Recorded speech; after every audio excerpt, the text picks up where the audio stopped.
Well, I came from another stream. I suppose I should label it continuation stream in case there's any doubt.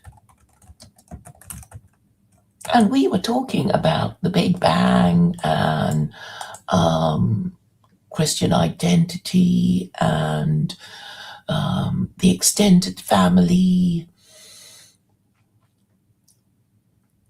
and what scientists are supposed to believe if they happen to be Christian.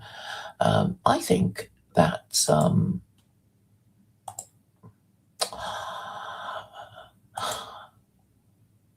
I think we all have to reconcile many contradictions in our lives. I think it was Freud who said that everyone is to a degree neurotic. What did he mean by that? I believe he meant that we will contradict ourselves at some point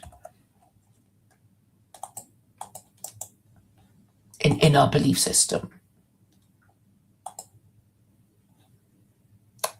Sorry, I made a mistake about the okay, the link. I'm having an issue with posting stuff on my current account. Thank you, Scott, for coming.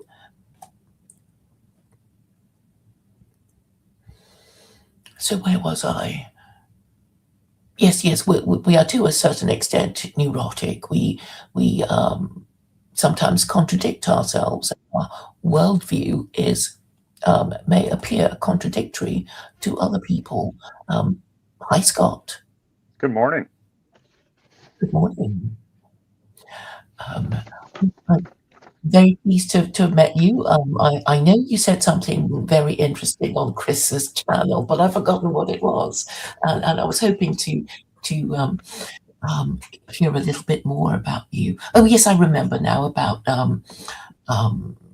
single mothers. Okay. The And difficulty. well, yes, I think people are now too accepting of it, and it's not just a problem that's confined in the West about being more accepting of single mothers, because then I think that there is a lot of problems later on. If it's normalized. And I think many problems of the West are as a direct result of being tolerating this sort of thing too much, because it's had a knock-on effect on the birth rate and caused a labour shortage, which has caused mass immigration, and that's kind of the problem that nobody, the root of the problem, I believe, is a birth rate caused by certain feminist legislation that may be causing a lot of tensions within Western societies between men and women. Yeah, I would tend to agree with that. I do also think there was an issue at one point with the lack of optionality for women prior to the movements. I don't know. I guess I feel like the idea of rearing a child by yourself, I think it's somewhat of a fallacy. You either have to have family because you can't, you got to be able to work and kind of pay for your things.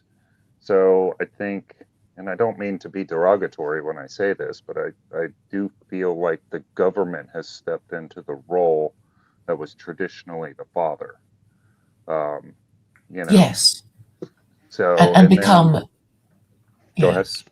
And become the provider of this unmarried mother, but then it creates a knock-on effect of, certainly in Europe, where the welfare state is bigger, it just becomes bigger and bigger, because I think politicians understand that the female vote is the most powerful group of all. If you can win the female vote, you're going to win the election.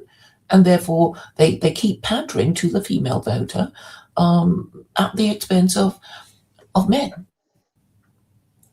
Well, I by wouldn't just say giving men. I would say freebies and society and mm, at large, we suffer from that because right now, from what I've heard from not all young men, but some men, is that they don't see it worth the risk now.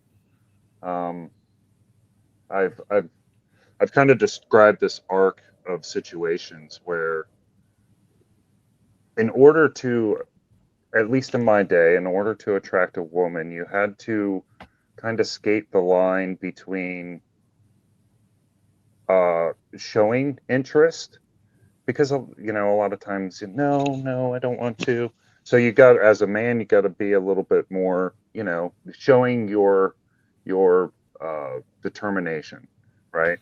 yes, And but now the girl can, if you do something wrong, can accuse you of doing something inappropriate, and you lose as a man, right? well, And I believe all exactly. So women. if a woman is a yes, if a woman is attracted to you, then of course your advances are welcome. But if she doesn't find you attractive, it's very offensive that you think you might have a chance of her. How dare you? That kind of thing. So you don't know. I mean, who knows? If that woman might find you attractive in another situation, perhaps.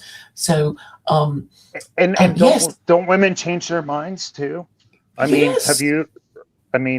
have you ever changed your mind with somebody being persistent, and you go, oh well, and maybe the manner in which they're being persistent catches you off guard, and you're like, oh wow, kind of a 16 candles kind of thing, always the friend, and then trying to Yes. push the narrative. So yeah, but then that Yes, and the gets woman will think, squashed well, at right at the least he beginning. really likes me and he's going to be around and, all kinds of things. So there is value in being persistent, but if they can just, say you're being a stalker or, just by being persistent, that's not very encouraging, is it? Well, I it's funny you use the word stalker because I've often described a young man's pursuit of a woman to to walking that line of a stalker sometimes, right? Where you're trying to prove your determination that you're not going to because it translates into the way I see and how a man may provide for his family, right? Is he going to be shut down and the first time he's told no, he's going to sit on the couch and play video games, right? You you want to have right? You want to have somebody that's a little bit more determined. So, and I mean that was part of the game that me and my wife played when we met. Um, Mhm. but it was a totally different time. It was the 90s. It was before all the rage kind of stuff. And so anyway, they don't feel that it's worth the risk because even further on the curve on the arc, to go from not knowing each other to being married, like all the way through that process, there is a massive difference in how the outcome, if it fails, impacts the man as compared to the woman, right? Yes, financially, you all know, all the way through, not just financially. You could lose. I mean, the desire to marry again.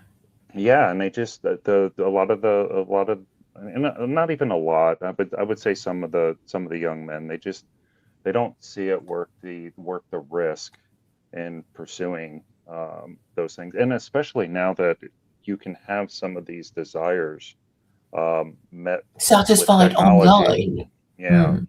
yeah. I mean, what's the big trend now with people getting fooled into thinking they're dating celebrities?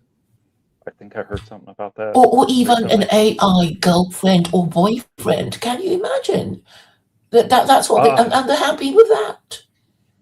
well, I mean, when you don't Well, I have mean, it, that's a route to extinction and sterility, isn't it? hmm And more yeah. labour problems and more labour shortages and more mass immigration So until I guess I we run think out of the people. root would be in each of us, right? The root is doing the things that get you more socialized. That was one of the saddest things for me for COVID, is how all the places where we used to socialize got got taken away from us. So the places you would go to meet people. I mean, Mm. nowadays, most people, a lot of the relationships that I see that become successful are started online now through different dating Yeah. apps or what have you. Mm. So, you just can't go to, I mean, they just don't have like social events that much anymore. Um, I do Yeah, hear about and Chris some, was saying, but they're flooded with women. The men aren't going to them. yeah. Well, Chris was saying that old man cafes are closing down, and I thought, pubs being closed down was bad enough because it seems Mhm. in Britain the old man pubs where there is no food, you can sit there and nurse your half pint for the whole afternoon because your pension only allows you to buy that little just to sit in a place where you can converse with other old men is very important if you're on your own, and they're closing those down because now the profit making way is the gastropub. So it's a restaurant. The pub becomes a restaurant, and anyone who just wants to sit there and have a few drinks and a chat with a few friends is basically told to move on, and the clinking of cutlery is not conducive to conversation. So people don't have these places to go to anymore, and are probably quietly drinking themselves to death. Buying cheap alcohol from supermarkets, and maybe that's how, and doom scrolling, of course, on their phones. Um, so it's very sad. But it seems that the government kind of wants us to be isolated and frightened and receiving messages from them. Um, Yep, I would agree with that. I think and I don't think it's necessarily malintention, or it's in active intention of the people that are in government that are doing it, but government itself, and to use some of the language I've learned in this space, the spirit of government wants to grow government. And the way you do that is by making everybody dependent on the government, right? So that you can't uh, revolt or say no or protest or buy out. Um, I think I think that's just the natural state of kind of what the government does. So to your Yes, point, it's I think big that's business right. and small business, isn't it? So big business, if they're bribing our ruling classes at all, can do it, better and easier than small businesses, such as, pubs and cafes and things like that. But when big business takes over, they will abuse their monopoly position. Well, it also becomes less personal, right? So a Hmm. little pub, you have a good chance at knowing the owner. Some of maybe his family members. There's a group of regulars. I've been reluctant to say a bartender the last few years. I worked in for 6 years before college.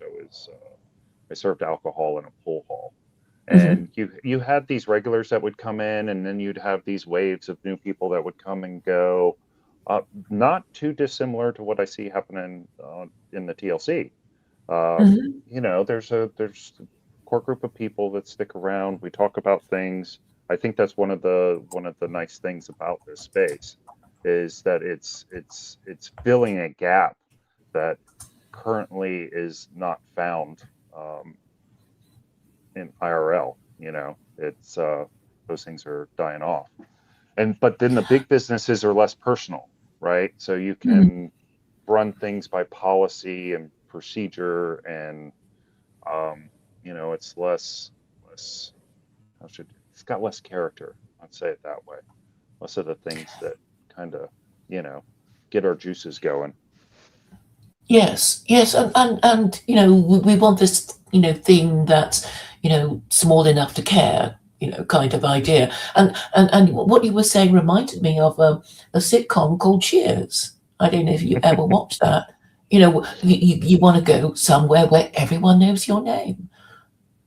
That's right, and So, that is relational, right? That mhm. speaks to the idea that we're relational creatures, and we we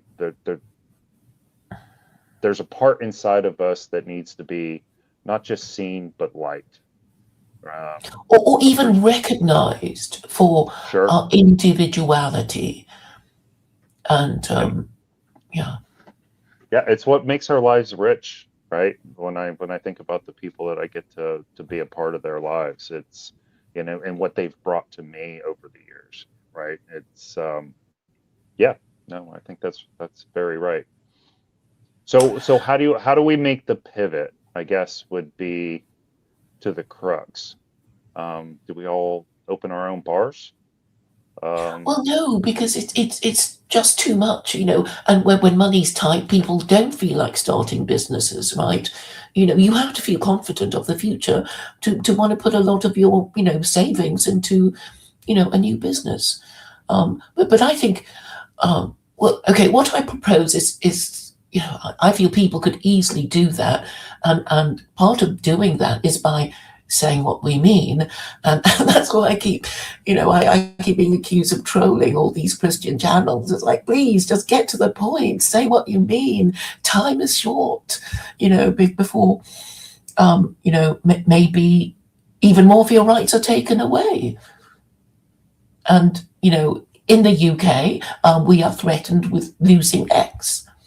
So, and I've noticed over the years that the First Amendment has been infringed so many times, but Americans don't notice. And I keep talking to Americans who say, well, the First Amendment, it hasn't done that much for me. And I thought, well, do you expect it to do to defend itself? And the answer seems to be yes and no, or I don't know.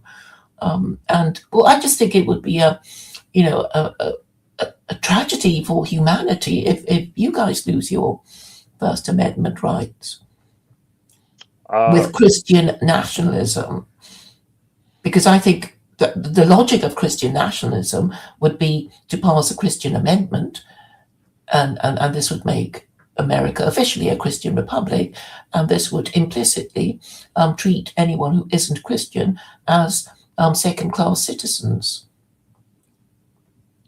um, well, I, I guess there's a couple things there. Um, I I I think if the Christian ethic is at the root of a Christian nation, let me just start by saying I don't think a Christian nationalist kind of thing is going to happen or is appropriate. But if it were to be put on the table, if the Christian ethic was at paramount, I don't think that fear would be necessarily recognized, at least not at the start. Just because, what what I think most people are looking for is just for the laws to be more in line with, say, the Ten Commandments. They feel like the laws, from a Christian perspective, have swayed too far towards chaos, right? And they'd like a little bit more structure. Um, Yes. so there Yes, would and still it be is the. to do with the family structure. Go ahead. I'm sorry. You talked about structure, and I was just echoing you and saying that the family structure, that is really the building blocks of society. And obviously, in order for there to be stable families, there needs to be stable marriages. But in countries outside the West, no fault divorce is now the norm. Hmm. No, and it saddens me that that's the case. Um, I think also, if I'm thinking about the, like, steel manning the argument for a Christian nation, it's maybe bringing back some accountability to that, because as you mentioned, I think the family structure is the building blocks. I oftentimes think of it, a society like a living organism. So Hmm. you have cells, right, and each individual cells is represented in um, the individual. So those cells are doing their things, and you get like cells together that make up tissue. And those tissues then come together to make up organs, and then different organs make up the whole system. So the individual is the cell, the family structure then becomes the tissue, and then the communities in which that family participate in become the organ, and then those different organs come together to make a healthy society. But I think really since the breakdown of the family structure and us, look, I mean, I think there were some problems with what were going on. A lot of people were getting left behind. So I think there were some things that needed to be done to make it, like women being able to own property and, those sorts of things. I'm talking, pre feminist movements. So those things Hmm. needed to be corrected, and I just think we've. I mean, there's a lot. I think there's a lot of situations that have all kind of converged, and at one point we thought that these things weren't so significant that we could, one was better than the other. Somebody being left behind because father died, right? That shouldn't doom the whole family. Um, but I think now we've become, I don't know the right word, because again, I don't want to be, dismissive to the plights of people, but we've become over dependent on these government structures. Um, and the Bible talks about this in like Leviticus, I think, where if a man passes away, then the family becomes part of the husband's brother. They're supposed to step up into the Hmm. role and help one another. Um, I also don't think necessarily that hardship is always dooming people. I do think that part of the issue is that we've become very, very comfortable. I mean, this is the first time in human history where you have a correlation between obesity and poverty. I mean, Yes, if can't afford the gym membership. can't afford the gym membership, can't afford good food, but you get so much caloric intake that you're obese, right? If you were poor and destitute in the 1800s, you were not obese, Mm. right? So I think that upside downness that we're in has and relativism, right? So it's a lot easier to think things are really, really bad when people beside you seem to be doing so well. Um, and we can see it, right? We can see it on social media now. We see people on yachts and popping bottles and doing all the things that we've come to celebrate in society now. And excite Um, envy and hatred. and those are all you know, that's having the wrong mindset, the wrong heart, right? And so then that causes you to do worse things in my mind. So yeah, so I think the solution really starts, and I think this is the difference primarily between, say, a right-leaning solution set and a left-leaning solution set. A left-leaning solution set would be more, we got to have communities and we have to have government institute policies that don't let these people, whereas the right-leaning solution set is around what individuals do in their daily walks to build society again from the ground up, right? By being a father who stays committed, by being a, a good steward of the relationships that you have around you. Hmm. And that's one reason why we can't seem to get get together on the thing. But I think if both of those Well, I think things, if both it's sides male, work together, you get literally three steps higher, right? of If you get course. the individuals making the right decisions, or not the right decisions, let me not use such. Well, we're talking about right and left. I mean, you were saying the right prefers this and the left prefers that, and the right, in my mind, represents the masculine and the rules, and men prefer rules. It's like, well, tell us the rules and we'll, try and work the system. And, do, but the left is about feelings, and women prefer that because they're better at understanding feelings and manipulating feelings, maybe. And I guess if men and women don't get on, they will hate each other and not be able to agree on anything. And I think that's the real problem. Men and women Mm. seem to hate each other. Um, the shooting in Minneapolis is very polarized. I've noticed with Americans, that there'd be, the people who think, yeah, she deserved exactly what she got for what she did, and she broke, those rules, resisting arrest and disobeying, a police officer. What was she expecting? And the other was, but she didn't deserve to be shot in the head 3 times. And it's so polarized that, if you're not if you're not prepared to think, well, the other side might have a point, then it will, I guess, in the worst case scenario, it might, end in war. But on that subject, I listened to Ann Coulter, and she was of the view that this woman, had it coming. And Ann Coulter is one of these extraordinary women who said, well, the female vote, if that were abolished, we would never have another Democrat administration. And I must say, I admire her for that honesty. It's almost undeniable, isn't it? Well, what I thought of was like the so I may have a slightly different viewpoint in government and the left and the right. I think from the government point of view that the right and the left are just instruments that the government uses to test the cultural, and whatever one fits best, that's what they use to get the votes. I don't think there's a because ultimately government is just wanting to make more government.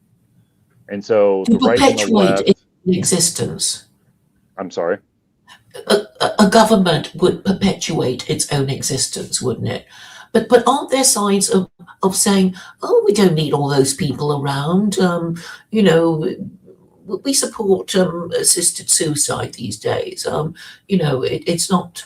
And don't have children because you're a blot on the landscape and you just pollute the earth. They seem to be anti-natalist, aren't they? The government.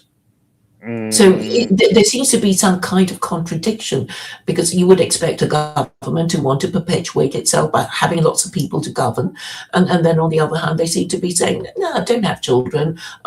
We don't need you anymore. We can, make do with driverless cars and AI and robots, and you know."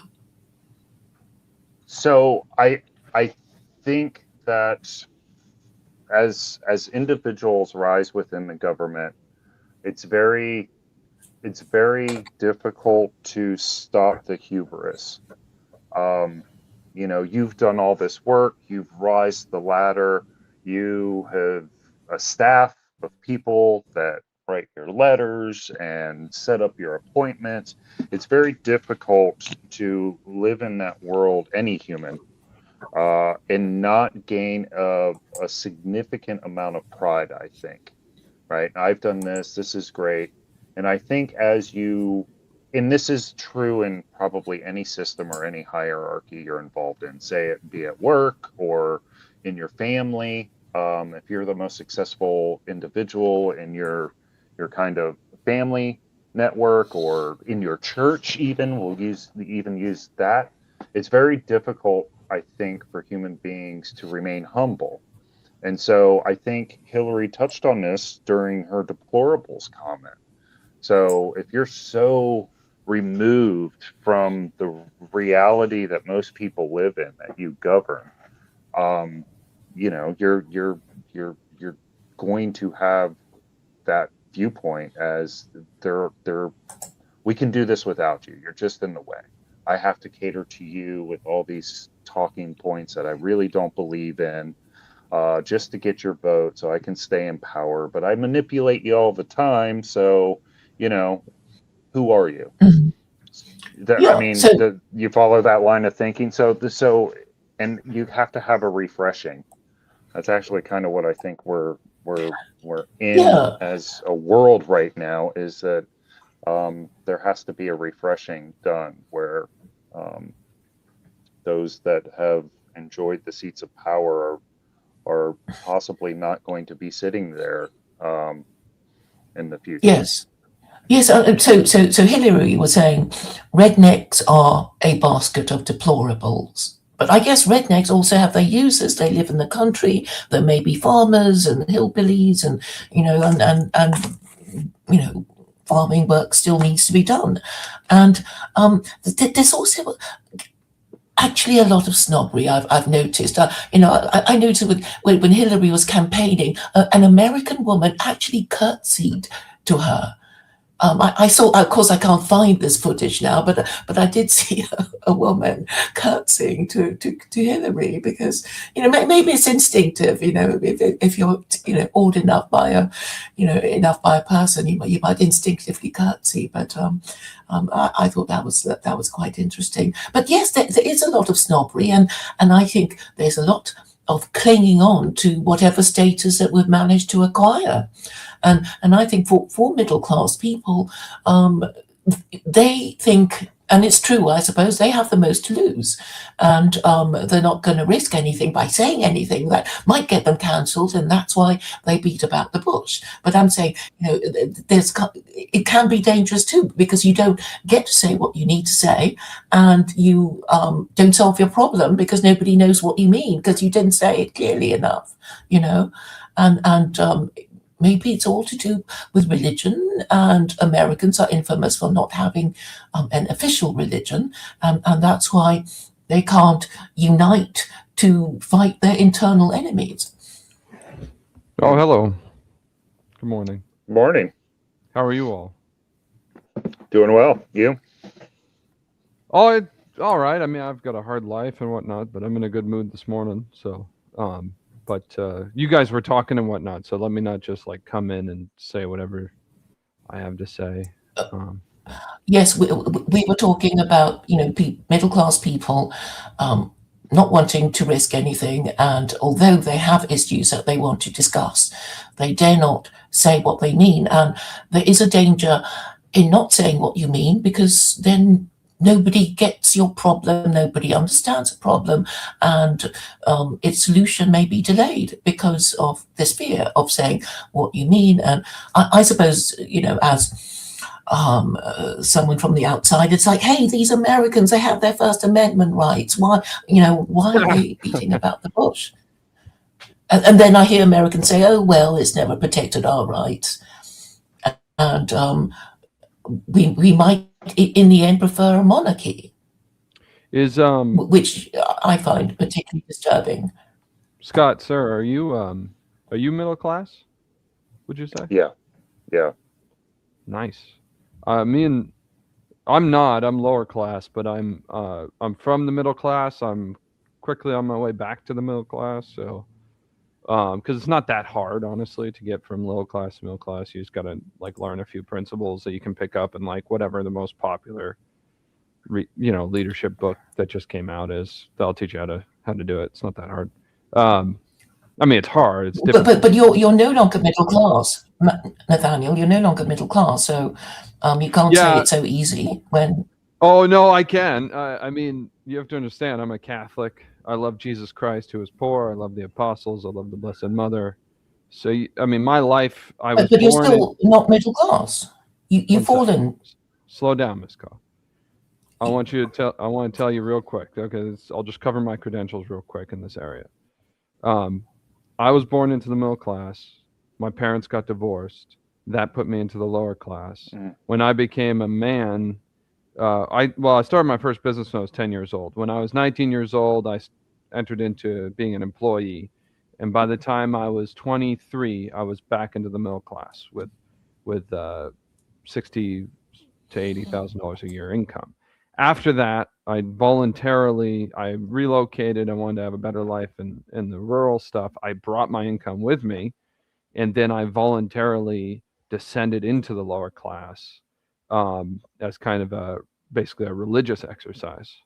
And now this year I have been undoing that and going back into the middle class because I love my neighbor and everyone needs money.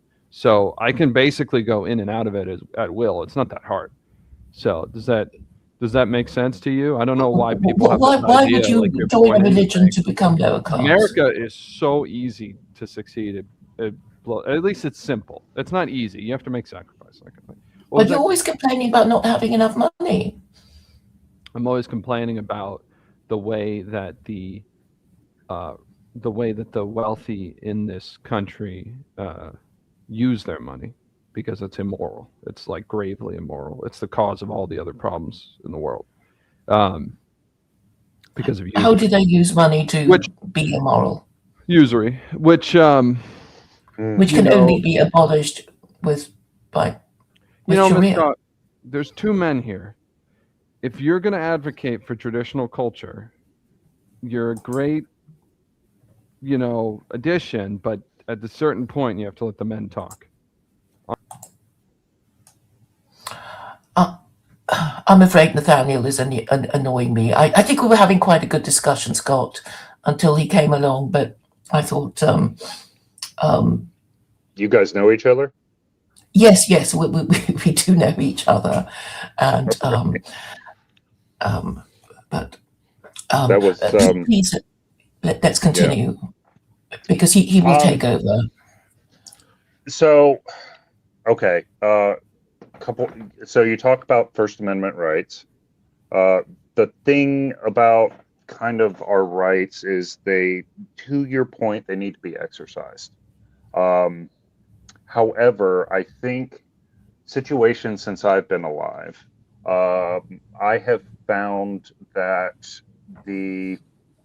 during times of crisis, we as a society have offered up those rights as a sacrifice for safety.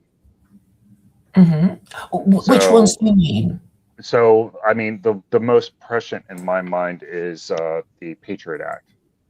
So after 9/11, and it's the craziest thing because, I mean, I was working in the bar at the time, and the most heated conversation that took place in the bar was our right to privacy. 9/11 happens, Patriot Act, boom. All the things that we were discussing prior to, and everybody did it. Everybody did it. I mean, I've always been kind of my thinking. I always get in trouble for thinking too much. But I found it insane how quick everybody descended into fear, and how quick the pushback for something like the Patriot Act was not just accepted, but welcomed. Make us safe. Why didn't the government catch this? How could this happen? Yes, tap my phone. Right? And if I'm not mistaken, the Patriot Act's still in place. They made changes to it when it was initially supposed to expire, because as in all government programs, right, they say, oh, we're not going to do X, Y, and Z. That was something interesting about the debate over our healthcare recently. It was that people are going to lose their healthcare, premiums are going to go high, but if you remember when they brought in the ACA, right, it was with a bunch of numbers that was done by the CBO or whatever government agency determines the net cost to the government and the deficit. And in order to make those numbers work back then, when they sold it to the public as being either deficit positive or negative, you had to have these things roll off this year, right? And we just totally forgot about that. And then the thing was, oh, we gotta, and I'm not advocating for either side of that argument. I'm just noticing how we don't follow the things as they take place. So we give up those rights. And then once you've given them up, trying to then exercise them again becomes difficult. So that's just something about kind of our freedom of Yes, speech. because if you don't like the Patriot Act, you're laying yourself open to accusations of being unpatriotic, Hmm. and Yeah, and there's and consequences, mhm. but there's always been consequences for speaking truth to power. Always, Yes, right? and I suppose the problem with the First Amendment Act is that people don't notice. They don't notice when it's been infringed, or they say it doesn't matter because I don't know if you know that in the UK,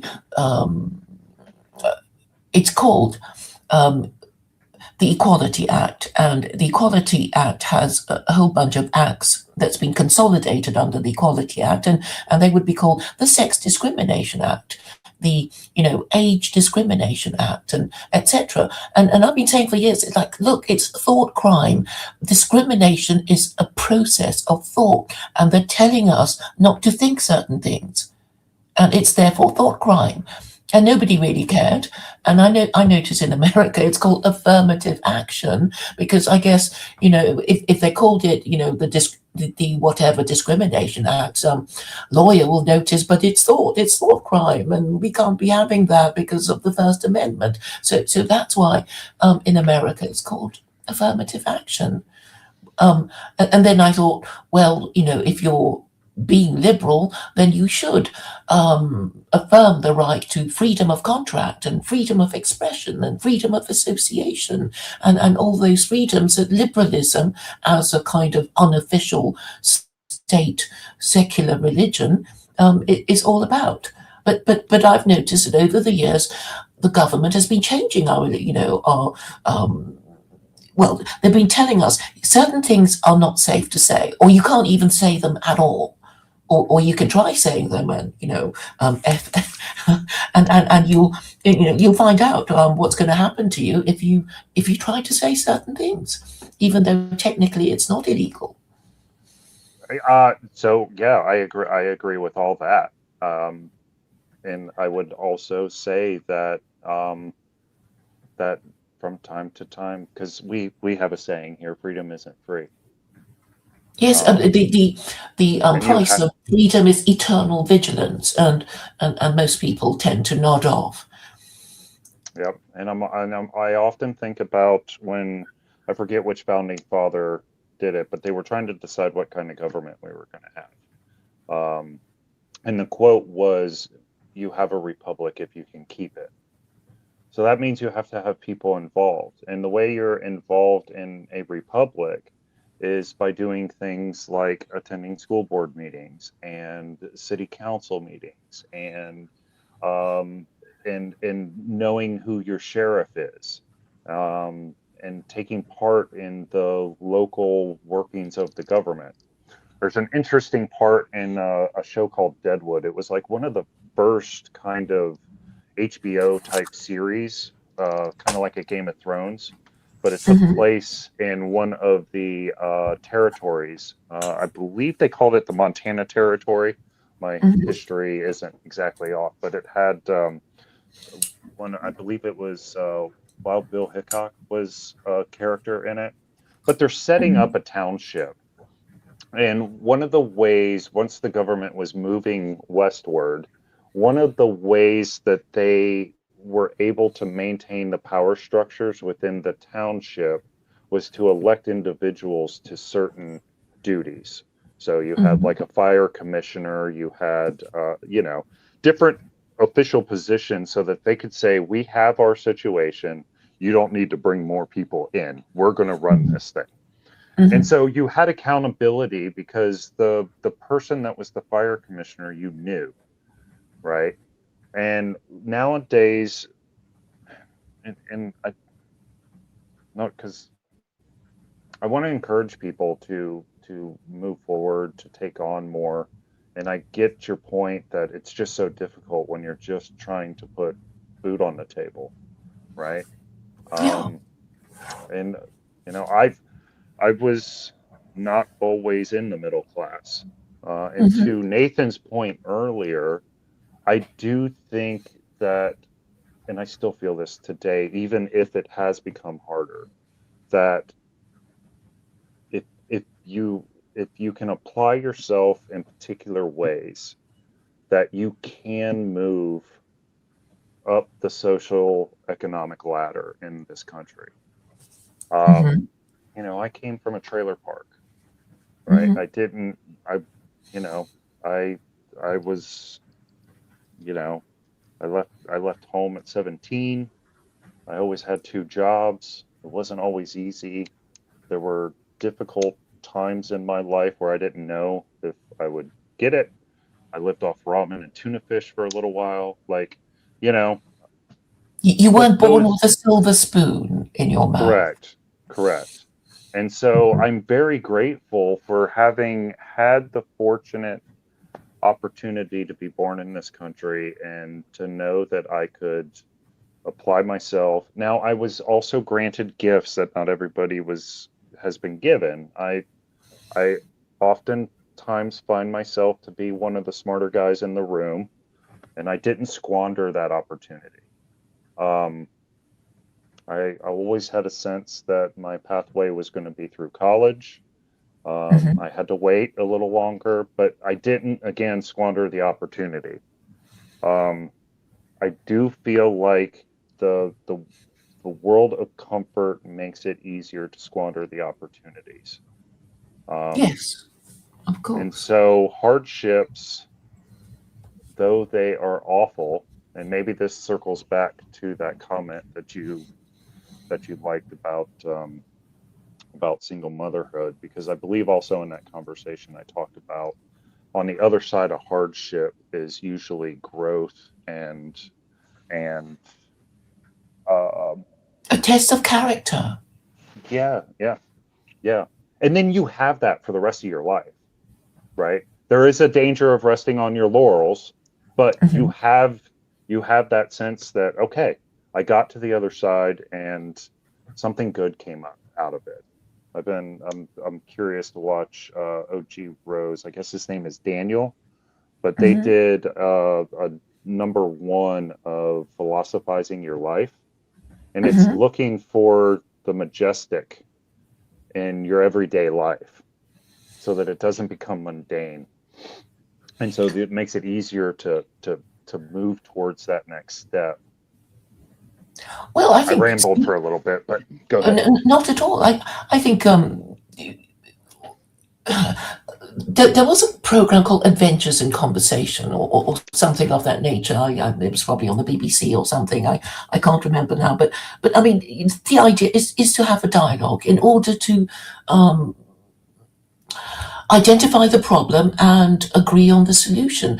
Surely that is what political discourse ought to be. But if we're afraid to say certain things, then the other party might be confused or eventually become angry.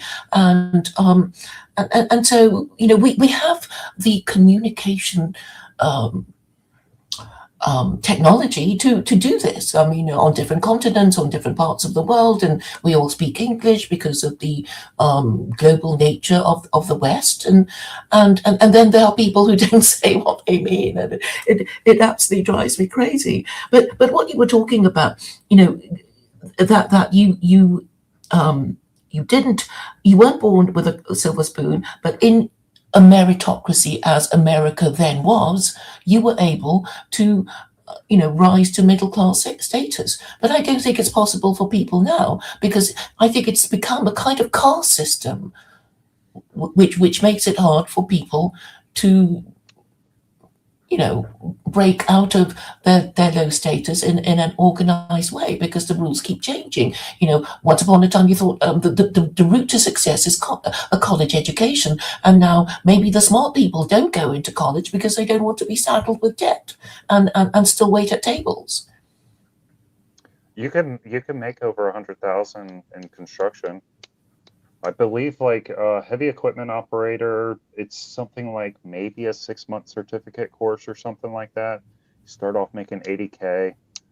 Um, like your Mhm. mundane jobs aren't going to get you there either. Um, but there's still pathways. Um, shoot, like I said, I always had two or three jobs when I was Yeah, down and there. I And, don't and see people putting forth that effort if they're in that. And part of it is a feeling of hopelessness, which I understand. I'm not trying mhm, to, make this a pull yourself up by your bootstraps kind of mm, kind of thing. Because look, I'm I have many times in my life suffered from the decision to choose despair over hope. mhm, Um, so I get it, but there's so much money sloshing around out there. And mhm, there's so many ways from Poshmark to Facebook Marketplace to, I mean, and I've mhm, seen young people do it still. mhm, It's not mm. like all the rungs. I do agree that a lot of the rungs are being taken out, taken out so that people can't climb the ladder, but not all of them are gone. And for for for there still are, I believe, pathways. Um, yeah, Yes. And I think perhaps a lot of it is to do with snobbery, middle class people still wanting a college education and not wanting their sons to do an apprenticeship until, they finally bite the bullet and think, well, um, I'll college is an encourage my option. son to be a plumber, an electrician, or carpenter, etc. Even though I'm a lawyer, accountant, etc. But I suppose I'm talking about the internal inhibitions that we might have of coming down a rung in the ladder, but maybe for our own good, because sometimes keeping up with the Joneses is financially ruinous if you want to, hang out with a certain group of people who, and you can't afford the kind of places they go to. And at some level, we have to make a decision. But these things are not clear to many people, I don't think. And, because laws keep changing, people don't really know. Even people who've had a good college education, they don't understand or maybe don't wish to because they want to accept the reality of their situation. When I guess a billionaire thinks I have to sell that yacht, and what will people think of me if I have to sell that yacht and that mansion and that luxury car? You know, so I Nope, think perhaps I a agree. lot of these inhibitions are internal. Which is one reason why I tend to lean on the right side of the solution set. It's because it's a bunch of individuals making a collective decision to, you know, humble themselves and take stewardship over things as opposed to ownership over things. Um, we're not going to be around forever. For me to lay claim to anything in this world, and I'm not perfect at this. I'm not trying to, say that, but I have found that in my life, just taking that mind switch and saying, I don't own my house. I have, I have been given the opportunity to live here, and I'm going to try to make it better than when I first moved in. Even though I'm paying the mortgage and doing the thing. Same with the cars, or same with the relationships. Even my son, he's not mine, Mhm. right? I've been given stewardship over that life and that soul. And Yes. when you have that viewpoint, um, it for me at least, I'm like, this isn't mine. I need to respect it. I need to take care of it. Because I know plenty of people that are like, oh, not mine. And I've even said this jokingly when I've Or not dropped my something. problem. Yeah, Not my yeah. problem. Oh, oh, I hate that saying. I hate that saying, especially in a situation of like a workplace. No, if it's a problem here, it's a problem for all of us. Because ultimately, it's going to, whatever our goal is as an institution or a factory or whatever, our goal is to get the product out or the service out. So if you see a problem within that structure, it's a problem for all of us. And see, that's the trick, right? If we're all just thinking stewardship over the thing instead of ownership, it's easier to see that. and then it's a little bit easier to take the initiative to try to help come with a solution, even though it's not my direct task in the game we're playing to meet the needs of the consumer or provide the service. Or same in the family, right? So if my brother-in-law is having a problem, it's incumbent upon me to help try to find a solution, even though it's not my direct problem. Now, of course, that's a little bit trickier because they're in-laws, but you know, yeah. Yeah, I mean, But you see somebody about to drink poison, surely your humanity might prompt you to say, well, don't drink that, don't eat that. You're going to have unwelcome side effects. But what you said about stewardship is interesting because and ownership, and this made me think of how people who believe in God talk about whether they are the servants of God or the stewards of God or the slaves of God. And when you talk about ownership, I suppose maybe the hard fact is that if we were indeed created by God, then aren't we his slaves? Because what he presumes to tell us suggests that it is a kind of ownership, even of our minds. We have to believe in God correctly, or we'd be guilty of idolatry, and then that would be a mortal sin, and all kinds of things. Have been all kinds of rules have been laid down, and maybe they are still not being properly understood by many I, people. I think that's why slavery is talked about in the Bible. It's because we are called to be slaves or servants to a different master. Yeah. Yes. And if we are indeed the slaves of God, is it better? Wouldn't it be better for us to know our true position than to deny it? Because that could lead to trouble later on in the afterlife, if such a thing exists. I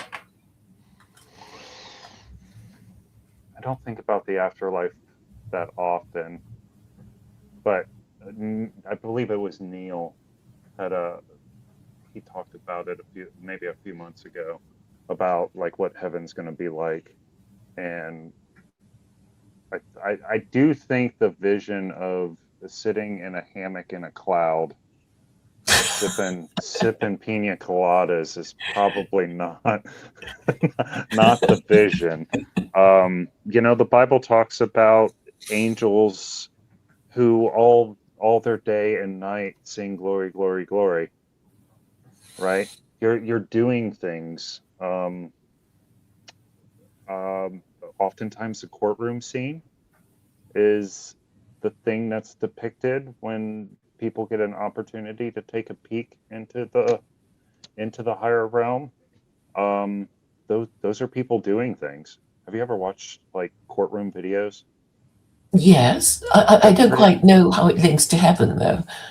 well. They're doing things up there, right? They all have roles, and I find that when I experience the most peace with where I am in this world, it's not that I'm doing nothing. It's that I'm most properly fulfilling the roles that I am involved in, whether that be a father or a co-worker or some type of leadership or um, a brother-in-law to bring that one back in or Oh, just when you're certain you're doing the right thing, you get that kind of serenity. Is that what you yes. mean? Hmm. Hmm. Hmm. Yes. And maybe this is getting too personal, but I've been trying to wrestle with the idea of being satisfied with that sweetness, because the world offers pleasures that are very intense. And I there was an interesting Jordan Peterson short the other day where they were talking about what is your idol. And I can't remember the fourth one, but one was money, one was power, one was pleasure, and I can't remember what the fourth one was. But I came to the realization that my idol's probably pleasure. Um, and so I've been wrestling over the last, call it 3, 4 weeks, maybe a little bit longer, maybe a couple months, with the idea of being satisfied with the gentle sweetness that comes from me fulfilling those roles properly and not. Contentment? What's that? Contentment, which is a mature pleasure, I think. Yeah, it's I think where I struggle is that when I'm doing that well, I'm oftentimes very tired and weary because I Mhm. often want to say the proper thing. I want to not uh, yield to the worser sides of myself. So I have to keep the cage closed. And so I get I'm not naturally an extrovert. I'm more naturally an introvert. I love learning and studying new things that I haven't had an opportunity to do. Um, you know, I growing up, I often felt like most people couldn't do things right, and so te- working in teams, I hated. you Mhm. know, so I find myself being very tired and seeking the pleasure on the other side of that or the reward. Um, is something I struggle with. Well, there's always retirement, I suppose, and an active and yes, retirement that contributes to the community around you, and I guess it's all about doing the right thing. But how do we know if we're doing the right thing if there are no rules that anyone can agree on? And I think that must cause a lot of doubt in a lot of people. And I've heard it said that doubt is more destructive than loss, because if you lost something, you probably think, okay, but I will try and find another thing to replace it, or you know do something else instead. But if you think it might just come back, it can um, make you not do the thing you need to do while you're not sure about what it is that you ought to do. And maybe it's not that hard. I mean, you were talking earlier about, oh, we can start our business, etc. But I'm saying let's start really low. Let's just start by saying what we mean and being prepared to be corrected if we get it wrong, and honestly and rationally discover what the position is and what our true status is. Because I think a lot of Europeans do not understand the reality of their position, because after two world wars, there's a lot of things that they wish to be in denial about, Right. particularly the British. That they lost the war, right? They lost the war. That's why the center of power that the Europeans enjoyed shifted across to the Atlantic, and you guys are now the global hegemon, and that's why you're involved in all these wars to maintain the empire, to acquire more. But this is not something I think ordinary Americans are really allowed to discuss. And I think all kinds of words are introduced to keep them fighting each other and accusing each other of being Nazis. I mean, even Jews accuse each other of being Nazis now. It's really completely crazy and out of control. But I think war can be, well, it is a gamble, and if you lose it, if you pick a fight that you don't win, you could lose. Well, more than the your original stake, as they say in futures trading. So let me, if I could get you to flesh out a little bit more. So do you think the current state of the world is okay? I mean, No, in terms of, well, because you mentioned the empire and how we took it over. Is that something you want to see maintained, Um, I even in the can't. manner in which it's done? Well, I'm saying you can run your empire a bit better. I'm not saying let's dismantle it, but I think um, um, well, a few days ago, the idea of imperial reform came to mind. You know, how to run your empire in a way that doesn't make everyone hate you, and makes your own people um, not hate you too, as the government. I think. I guess because I follow American politics so much, I think it must be very dismaying for Americans to think, oh, finally, Trump, who had the election stolen from him, is now in power, and everything will now be great. And then he had this argument with um, about what MAGA really means, because Marjorie Taylor Greene has a different idea of MAGA to Trump, and Trump is saying, I own MAGA. MAGA is whatever I want it to mean, and it hasn't been codified, and if it means more imperial wars, then so be it. So, um,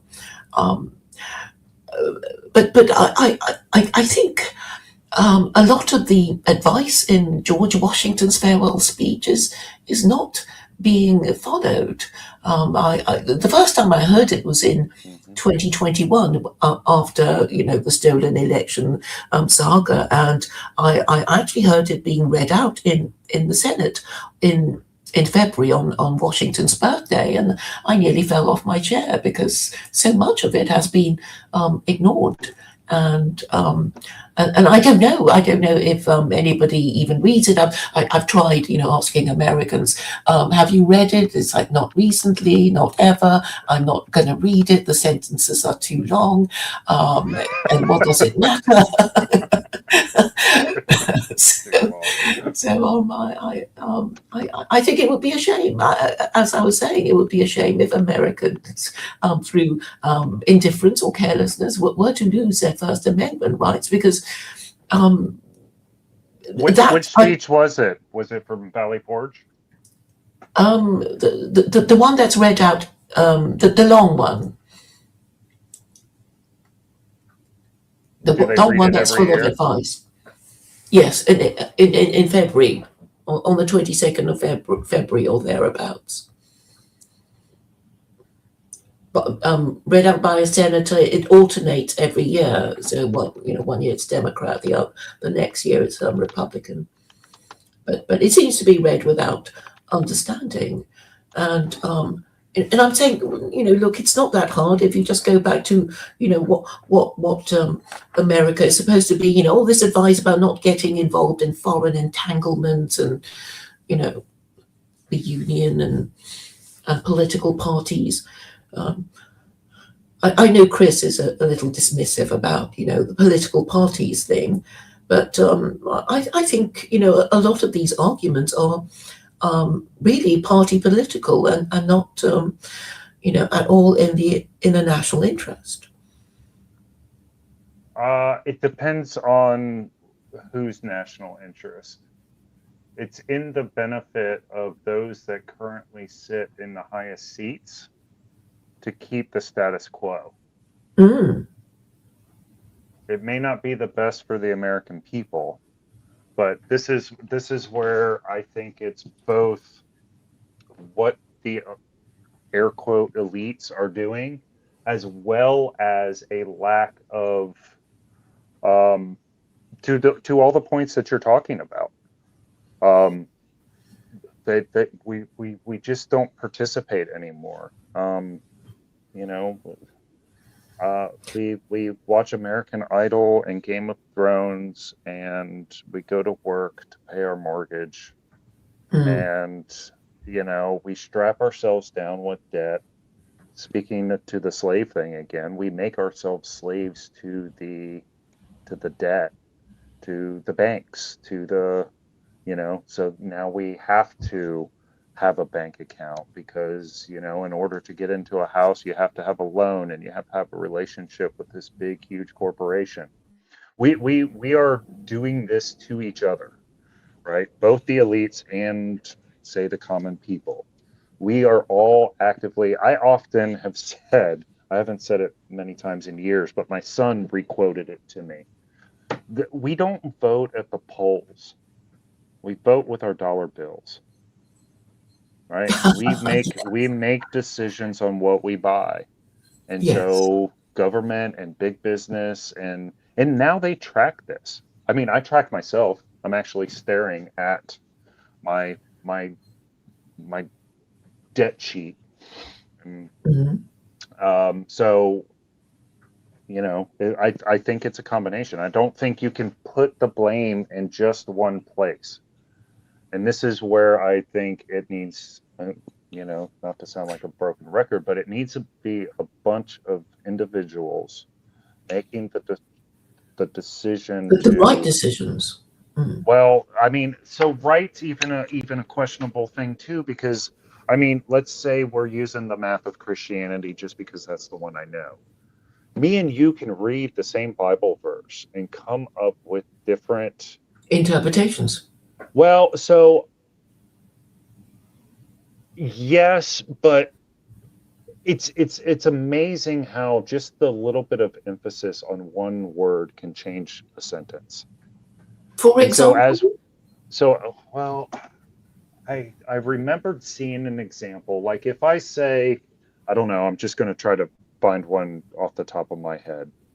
I'm going to the store.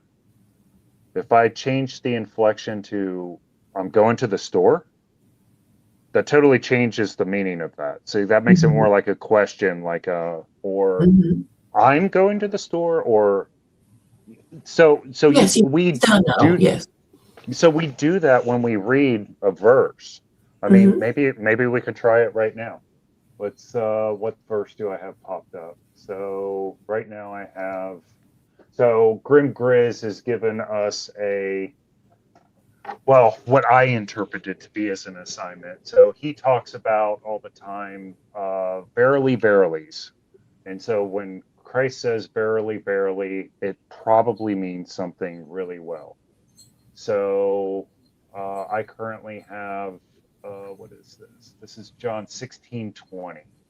And it says, truly, truly, I tell you, you will weep and you will wail while the world rejoices. You will grieve, but your grief will turn to joy. So when I read that, I read that we are called as Christians to suffer. And that suffering will be seen. And you will get to participate in the world in a way that will bring joy. Do you see that? Do you see that differently? Truly, truly, I suppose tell you. Sorry. I'm not sure I can absorb the meaning of the entire sentence, but I suppose I can think of I think it may be, you may think it a good example when two people talk about the same word, but they think the word means different things. I think there's even a term for that. And they may either, and there's also another expression like our axioms must agree for us to have a meaningful conversation. So we have to agree on the meaning of the words of the subject that we're debating on, or it will be meaningless. So yes, I mean words do matter, and maybe not enough attention is being paid to words, and new ones are being invented daily. And I think it's not a good look when we barely understand the meaning of words that we think we know. And why do people create these neologisms? It seems to me completely unnecessary when perhaps it is to bamboozle us and impress upon us that this person who's invented this new word is so very clever, and we should listen to him and defer to him. But really, these new words mean old ideas, maybe old and tired ideas that should be taken to the junkyard. Maybe. But I heard an interesting thing on TikTok the other day where they gave credence to the younger generation coming up with the new words because the previous generation said all the words were bad. We make a decision every couple years that says, "Oh no, we can't use that word anymore. We got to use this word." And so they just created their own little, 6-7, you know, because Yes, we've made all the words illegal. without telling anybody officially. So they innocently used a word, and oh, you're racist because you used that word. And some people are actually trying to be polite when they use that word, but suddenly it became a rude word, and nobody was told in advance. And then it becomes, a kind of playground taunts, like, oh, you said the bad word, it means you're stupid. Or, I said it first. I accused you first, therefore I win. It is as childish as that, I Yeah, think. And yeah. I would. So I used to always say too to my son because I didn't like when they would use all the new words, and I would push him to like do SAT words and stuff. I'm like, we already have words for this. It means this, but I think it's a. I don't. I think it's a move to make it so we don't communicate, because any relationship has to have communication. When the communication breaks down, and we can witness the communication breaking down because we can't even agree on the definition of words anymore. I mean, you The know, Tower of Babel. yeah, yeah, yeah. And I think this is part not intentional, but part also a consequence of the world becoming more united, coming from different cultures and different languages. And so part of it is a simple kind of, you don't get the cultural meaning of the different uses of the words. Hot potato is one I think about. If you try to break down the term hot potato 2,000 years from now, you're not going to understand if you're just breaking down the words. And I think that's some of the problems we run into in trying to interpret words that were written down, say that long ago, or so when we were not we, but they were accounting some of the things throughout history. You just got different ways and usages of the language. So I In the think part beginning, of it's there that. was in the beginning there was a word, and the word was God. Very controversial. What does word mean then? Yeah, Um, yeah, no, yeah. And so then we get into these debates, and then so where do you go to just circle us back to the last thing? Where do you go to get the proper map we need a to supreme know what's right? authority talking about God. We need a supreme authority, don't we, to say, well, my say is the final word on the matter, and you'll have to accept it even if you don't like it. And I say this word means that MAGA means more Newcon wars. That's what I, because I'm Well, now in president. ways, that's what's happening. In ways, that's what happened. There's a fight to see who gets to say what the words mean, Yes. right? And So, so, so, yeah, so when our ruling classes are fighting, um, they will conscript us to do their fighting for them. And that's why it's important that we should understand what the fighting is all about and why they're fighting each other. well, I would lay the claim that we should be trying to fight the good fight. And I And believe Paul talks about yeah, that I've run my race. But the good fight is more than just words. It's also the actions. It's also well, to turn it back to the the verse here. It's the act of voluntarily suffering. And I don't know, and this is what scares me the most about the future. I don't know if we're going to be able to do that with such abundance. I don't know that people are going to be able to make the active decision to succumb and to make the choice to suffer for somebody, maybe not, because even evil kings love their kids, but how do you stretch that to, you know, everyone else, including up to your enemy? Well, the Without, thing is, wealth doesn't really protect you. I mean, if we know a little bit about Roman history, and their practice of proscription. So there was a time in the Roman Republic when all the rich people kind of got it in the neck because everybody knew where they lived and what they owned, and the Roman Republic had to pension off the veterans because if they didn't, there would be trouble. So all the rich people had to give up their property and their lands. hmm And but you could do that without the Roman government hitting a button and melting everything. well, You can't do that anymore. This is one of my big, so I believe fundamentally in the Second Amendment. I believe that it was not put in place so I could hunt deer. It was put in place so I could fight a tyrannical government. Unfortunately, we live in a world where that tyrannical government has a big red button that stops it all. well, I think at the end of the day, even the lowliest person, and we know that from the prophets of God, they were actually quite lowly people, fleeing slaves from Egypt. You can't go lower status than being a fleeing landless slave. And in the end, they made good.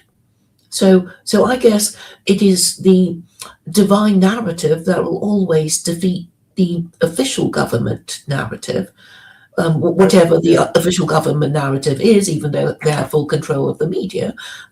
People don't agree and they don't believe what they're being told, and increasingly the the media is looking like the boy who cried wolf once too often.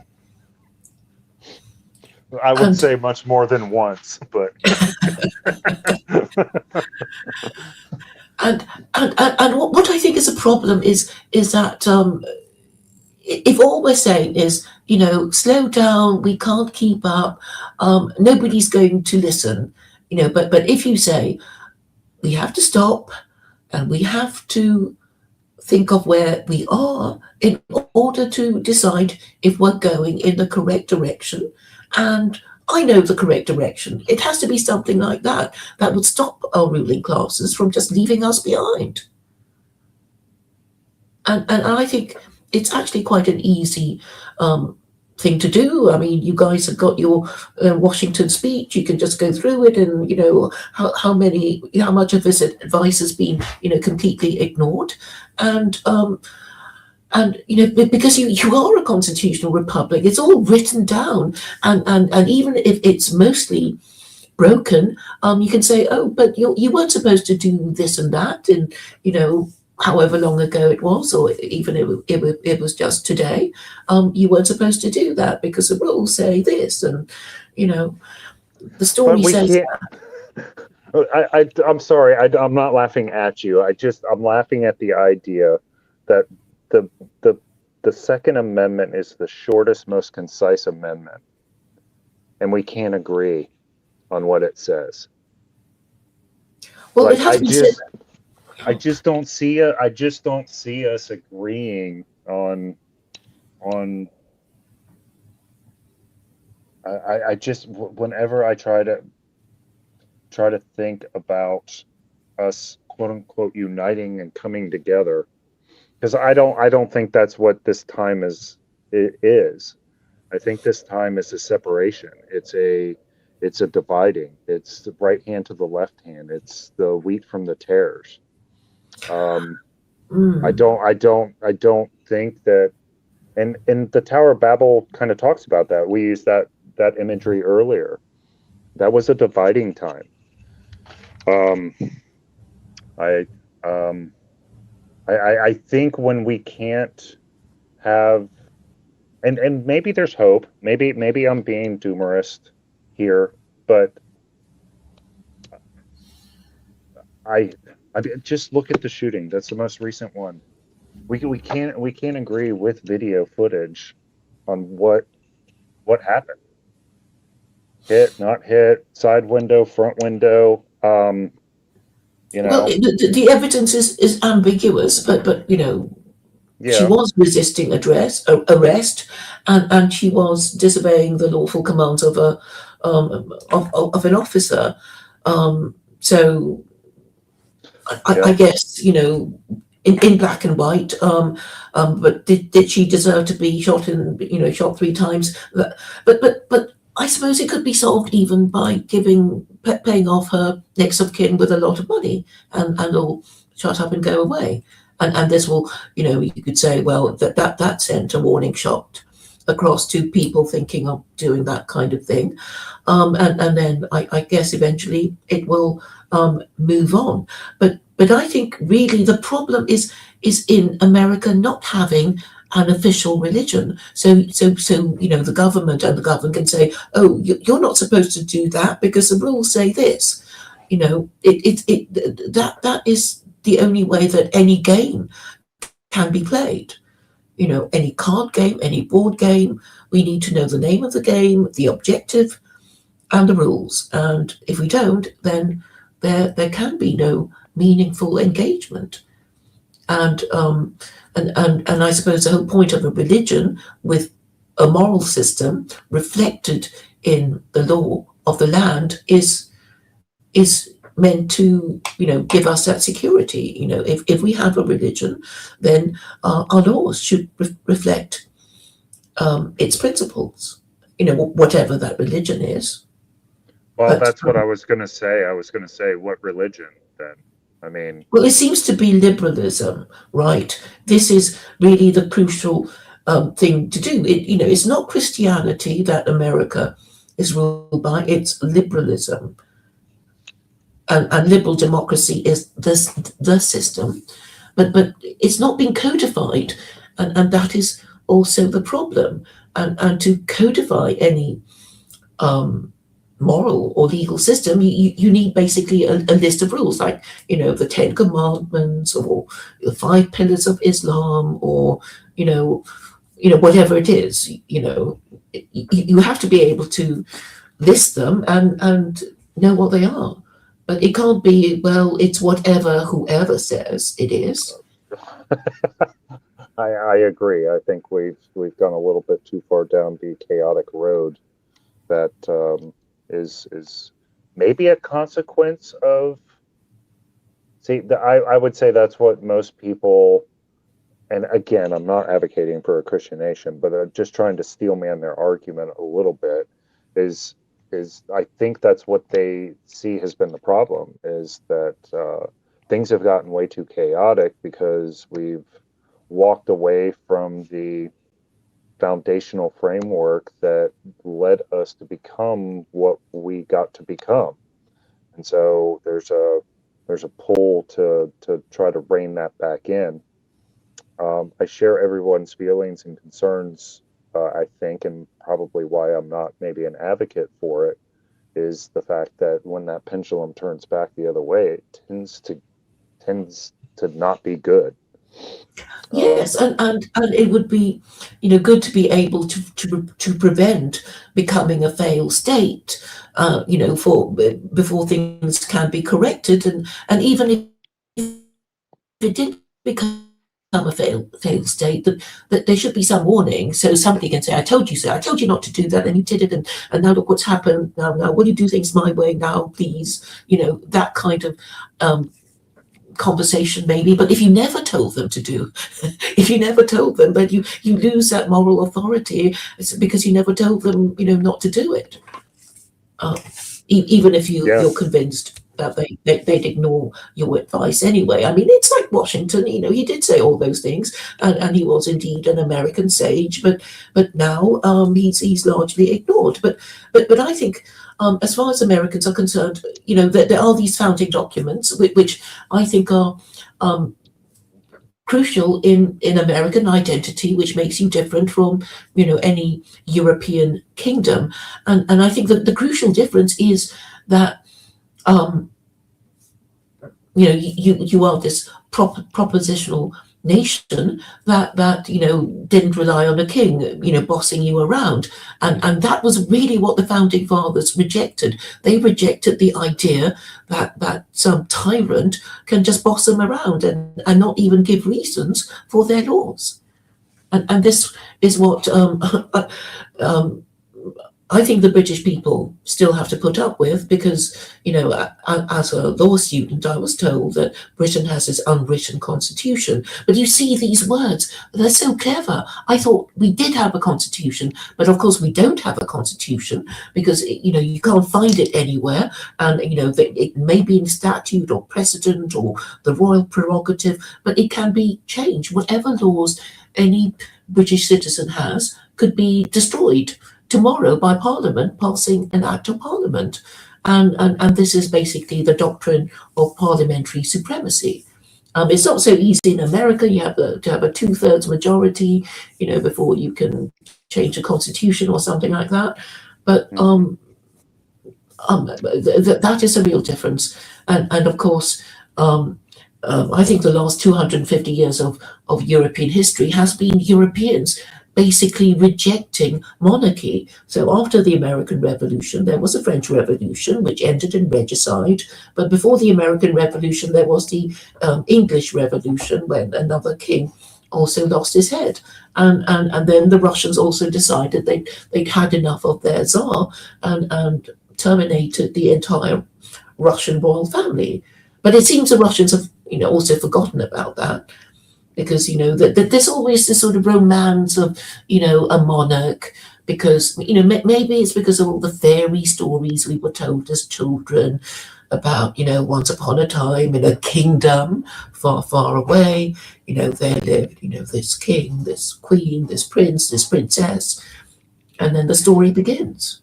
And we are always seduced into, wanting this, yes. This idol. I think it goes back to the idea of make me safe. So when there's a king, it can always be blamed on the king or queen. It can always be blamed on the monarchy. All the bad fortune that takes place. It's not because of what I did or didn't do. That's something else I've noticed, is that there's a large segment of the population that doesn't want to accept accountability. It's never my fault, and we all have people in these lives. Whenever something bad happens to them, it's always, and it's hidden in little sayings. 1 step forward, 2 steps back. The buck stops here. What's that? The buck stops here in the Oval Office, said Harry Truman in the 1950s. But it didn't stop. Yeah, and I think that, again, that mindset can, if you have a community, like, you have a community of people, and we've seen it in the startup world. These businesses that have kind of come out of nothing quickly. It's a community of people that are driven towards something. And they hold each other accountable, and when mistakes are made, they're addressed. They're not hidden or finger pointed away, or, and they turn into monsters. They get massive and they disrupt whole industries. When I think about the founding days of, say, Uber or Google, one of their slogans was "Stop Evil" or something like that. Oh, yes, stop being evil. Yeah, right. And now they are. Well, so that's what happens when the community, stops being accountable, stops taking initiative, switches from stewardship to ownership, which happens when you get higher up the stack. So, but people don't even bother defining evil. Philosophers, they don't care to define it. They pretend everybody knows what it is, when in fact it's very controversial, isn't it? Well, I think that's part of the times we live in. Part of the times we live in, where evil is said to be good and good is said to be evil. Exactly. But we're talking about accountability. I mean, I just don't know why people who claim to believe in God don't just blame everything on God, right? Because according to Isaiah chapter 54, verse 7, it does say that God created good and evil. So let's blame it all on the man upstairs. Isaiah 54, what? Verse 7. I hope I got that right. I used to love reading Isaiah.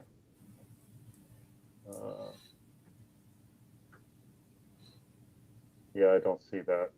Oh, right. Let me look at my copy then. But it's a one that says, I, God, created good and evil. Oh, interesting. Which I don't think people take seriously enough. It's not the framework that I have. Maybe 1715. Okay. Okay. Maybe instead of guessing, I'll just look it up online.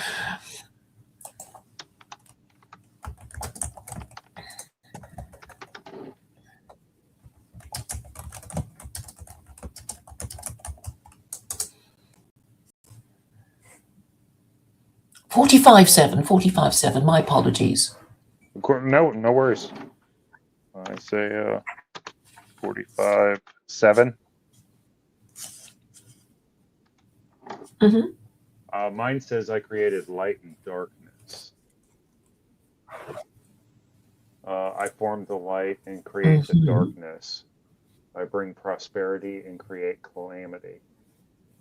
I, the Lord, do all these things. I don't see. I think the King James version. Okay. I think the King James version says good and evil. I make peace and create evil. Oh yeah, I make peace and create evil.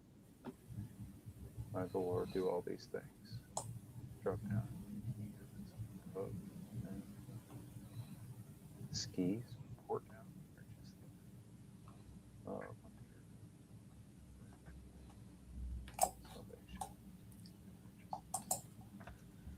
I'll probably do some study on this one. That's interesting because I mean I tend to believe that that God is sovereign, and I've kind of been sideways accused of being a Calvinist. I was raised Baptist. I spent some time in the Pentecostal church, but I always found comfort in the idea that, you know, all things were working for my good. I have seen in my own life where God has taken my, you know, sins and turned them into some of my greatest joys. And I mean like real sweet joys, not what I was talking about earlier with intense pleasures. So, you know, I do take comfort in the fact that I feel like he's in control, and that even if I am slung up on a tree and beaten to death, that there will be some good that comes of it. Sometimes, as a matter of fact, I feel like that's the only way good will come out of my life. No pain, no gain. Because I just sometimes am so horrible at it, and you know, I get called out for it. You know, rightfully so by the ones that are watching. So, but I'll do some reading on that. That's interesting. I've never seen that because I always thought that it was the fall of man that created the evil. You know, but don't you think God was just waiting to kick Adam and Eve out of Eden? No. Because I'm sure Adam and Eve would never have thought of eating from the tree of knowledge or the tree of life if he hadn't said, well, don't do that. And of course they had to.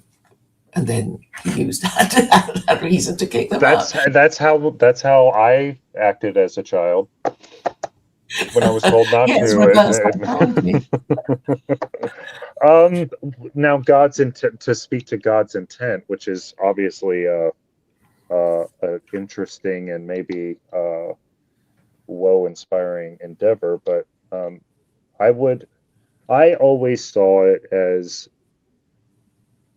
God going, look, I am so great and so perfect that I can create nothing but good and still have something on the opposite side, something from the darkness.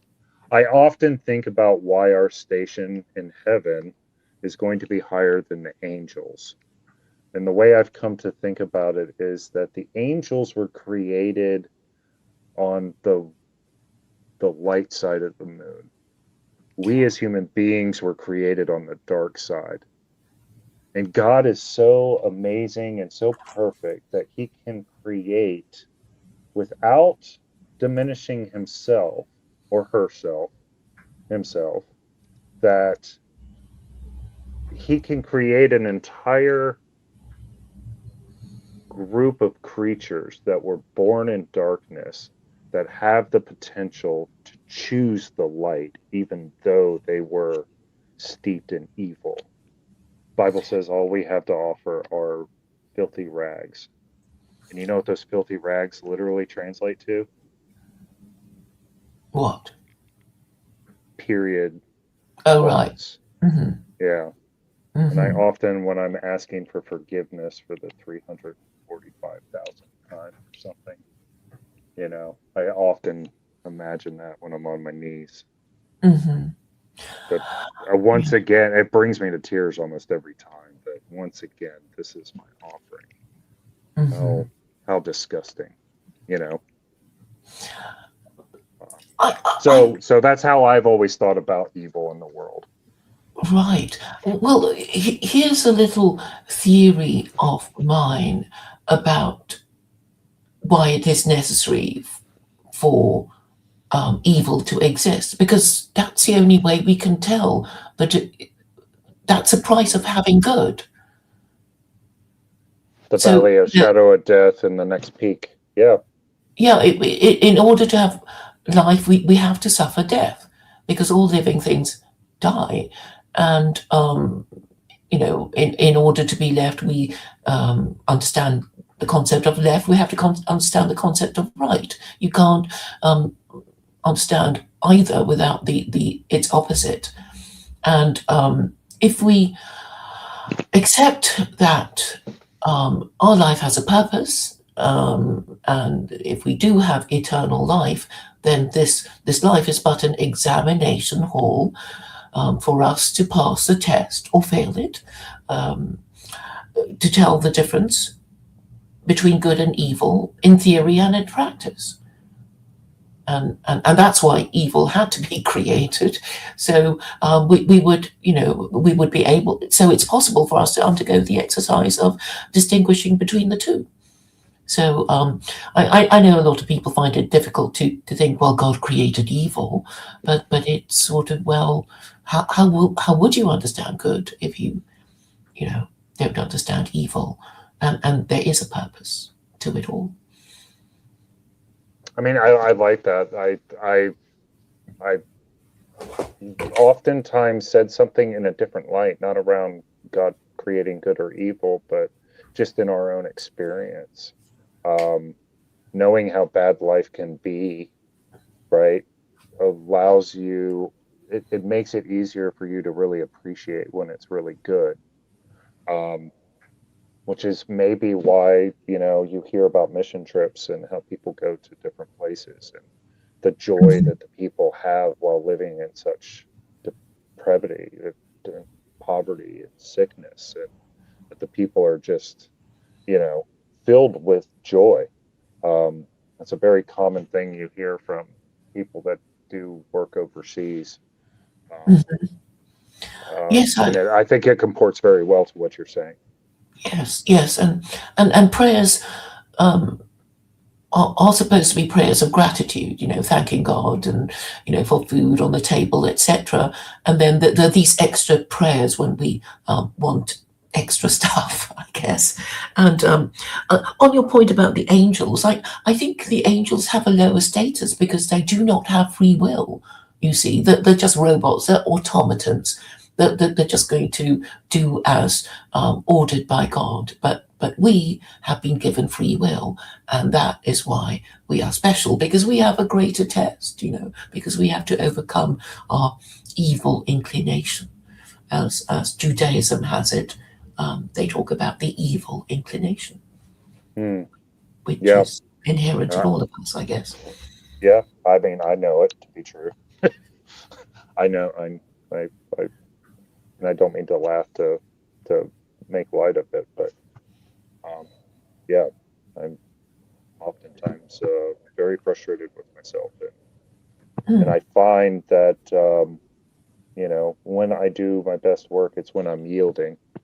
It's not doing what I want, but doing what I have come to see is what he wants, mhm. and then wanting to be in that more than not.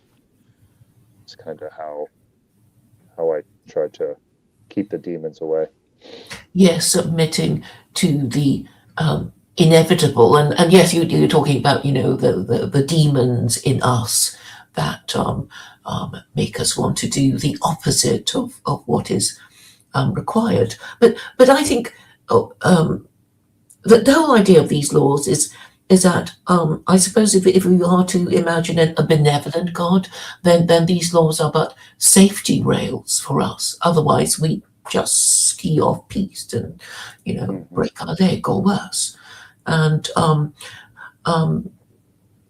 yeah, so I really do think looking at the rules would actually be enormously helpful, and also this idea of blaming on God. It's like, well, is God accountable or not? He created us after all. Isn't he responsible for all this mess? Is he or isn't he? Um, and I suppose I some. I mean that's I don't know because I don't think so. I mean, my gut is to answer that question with a firm no, that he's not accountable. Because without the creator creating all this stuff, well, no matter what of a mess it is, or to the degree that we participate in making it more messy, we wouldn't be here without. I mean, I have not, and maybe there's people out there that feel this way, but I have gotten to experience enough joy in my Mhm. life that it was worth the suffering. Um, Yes. and when I think about the example we have in Jesus, like he didn't have he most certainly didn't have the material stuff that we have now, Hmm. but the richness of his life. Um, I mean, to be able to see the joy in people. I mean, just imagine one family member getting their child healed from some type of horrible disease that's going to kill them off before they reach Hmm. adulthood. Could you imagine being the one that brings that healing and to Hmm. and to and to have to see the joy in the dance for life that would take place in that individual to do that? I mean, you know, Yeah. that's and maybe that's why he had to suffer so much, is because he brought that kind of joy into the world to so many people. Yes, and I suppose for ordinary folk, um, if we've led a reasonably good life and we were reasonably grateful, most of us will be, glad that we were born and lived and got to enjoy the pleasures of life, even if, we might not, and I suppose that's why people still fear death. Don't they? They want to cling to life because they think there is this possibility of further enjoyment. Hmm. And yes, That's what I've seen. I've seen, yeah, yes, yeah, and that's my sense of things. yes. Because death in of itself can be beautiful. I've seen some pretty beautiful things in the passing of individuals. Um, yeah, Yes. because I work in the medical field, so I've seen it happen probably more than most. And I mean, I wouldn't say the most beautiful, but some of the more beautiful things that I've run into. I mean, family members singing hymns as their loved one passes. I mean, Mm. especially that kind of scene taking place in such a sterile world, as a hospital unit. Hmm. But to hear the sweet hums of hymns and Yeah. people being sorrowful for having lost somebody so important to them, that would drive them to come do that. Like Mm. that's, yeah, it's making me want to cry now. Yes. You know, Yes. so I mean, the situations, all situations we face, we have the opportunity to choose a path and participate. And we can either participate in a way that is constructive or destructive. Yes, and we can just try to do the right thing, or at least recognize it in theory, even if we can't actually do it. Right. But but Yeah. but I think the whole point of believing in an afterlife is that if we don't believe in an afterlife, we're not sure, or we won't think that good will be rewarded or evil punished, which is why the concept of the afterlife has to be presented to encourage people to do the right thing, because it's not that hard to know what the right thing to do is in theory, but people won't do it if they don't think they're going to be rewarded. I think that's really the problem. I think at a more superficial level, that's true. And I think that would help maybe people turn away from the lives that they're on, maybe with that concept. But the more I've done it through my life, and this is why I think I said earlier, I don't think about heaven that much.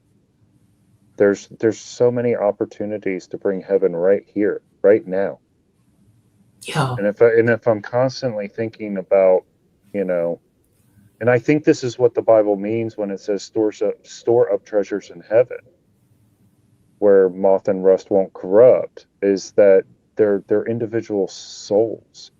If you can take part in bringing the joy of heaven and just being a corruptible, broken vessel and allowing that to flow through you and impact other people, um, we become fishers of men and women.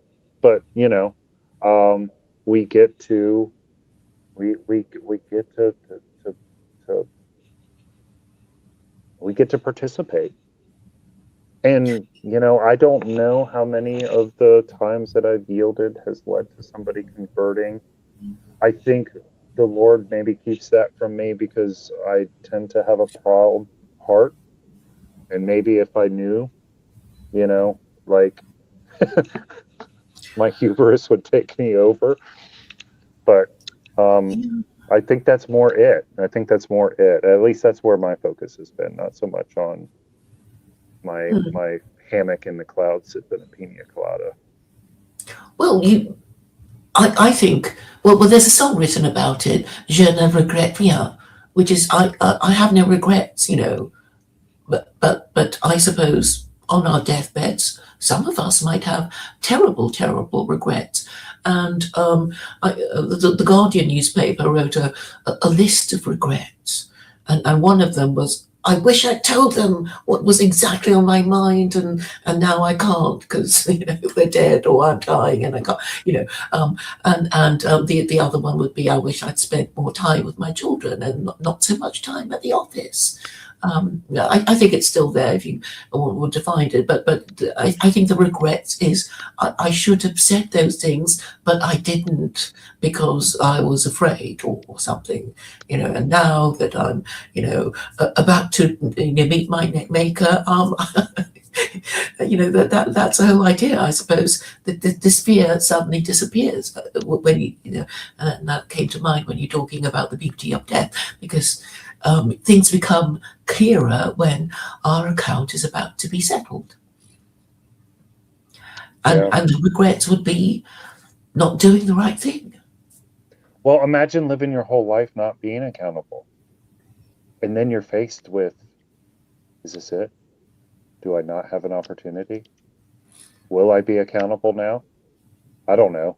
That's a whew.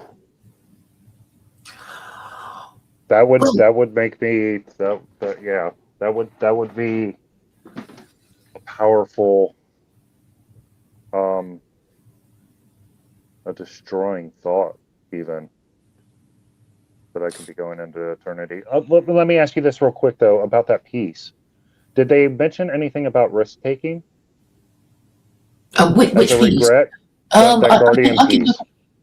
Well, I suppose No need, because I remember being a young man and hearing a similar story where they were interviewing people, and the thing that I took from it was that they regretted not taking more risk in their lives, and that kind of got imparted into me as a young man. Mm-hmm. Well, the thing is, men are supposed to take risks, and women are supposed to be risk averse, and that's how we should be. And I think feminism has made us forget about it, and it's also made men risk averse, and that could be a problem for your society. So I'm looking at it now. It says top 5 regrets. I'll just read it out. 1, I wish I'd had the courage to live a life true to myself, not the life others expected of me. 2, I wish I hadn't worked so hard.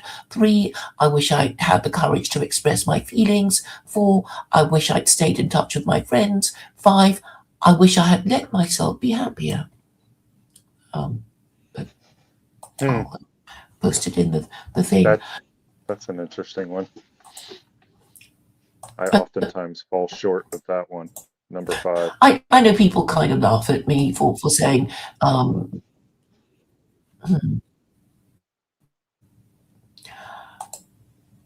the examination hall idea. But I thought it's just the simplest way of making a point about just trying. It's like maybe the sort of 10 major decisions in your life, really important ones, and most of us are so arrogant. Of course I know the difference between right and wrong and good and evil. How dare you try to lecture me about these things? And did they in the end know the difference between right and wrong? And did they get it right both in theory and in practice? I don't know. We can never know. No. How do you really know what's going on? I mean, even with my wife, how do I know for sure she's asking what she's asking? It's kind of the beautiful thing about relationship, and I think that's a good insight into what faith is. You don't ever really know what's in somebody's heart or mind, but you get to know somebody and you get a sense of it. And I think that's what betrayal is you think you knew, and then you see something that you had no idea was there. I don't even know you, as some people say. Yeah. Yes. It's a destruction of that faith that they had in who you are. That's why I try to tell people, don't put me on too high of a pedestal. I will eventually let you down.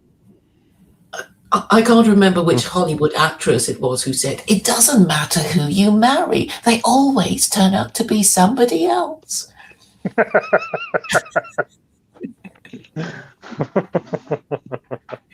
Yeah, I said that about my wife. She cut off all of her hair like 2 weeks after we got married. I said, you tricked me. You tricked me. Well, is she Scandinavian? I believe they had this practice of doing that. No, her ancestry is English, Irish, mostly German. Yeah. So Yes, that's the I interesting thing about us. We're a melting pot of Europe. right. Yeah, I have. Because I knew this Icelandic, is Nokia from Iceland or Norway? I forget which, but anyway, I knew this, beautiful woman who had long flowing hair, and then she married, and then she cut her hair short, and I said why, and she said, oh, it's a tradition, but that was a while back. Oh, well, that's interesting Yeah. because I would say the most that I have is Swedish. So I often joke that my ancestors raped and pillaged her ancestors. And here we are, married, making a future. Reconciled. Yes, yes. So anyway, Yes. so what are we at? We're at 2 hours. Yes, I think we've done really well, and thank you for so many deep insights and frankly quite moving moments. Well, I hope you will come back again. We have I'm trying to make space to be more participatory in these things. So yeah, it was a pleasure to meet you. I've seen you around here and there, but it's been really nice talking to you. Thank you. Thank you, Scott, and I hope to speak to you again. All right. Bye. Thank Bye. you. Bye.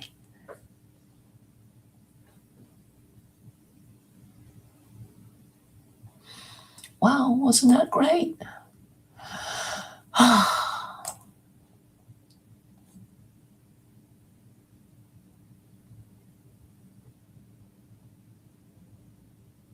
Well, I hope Scott joins you in Discord.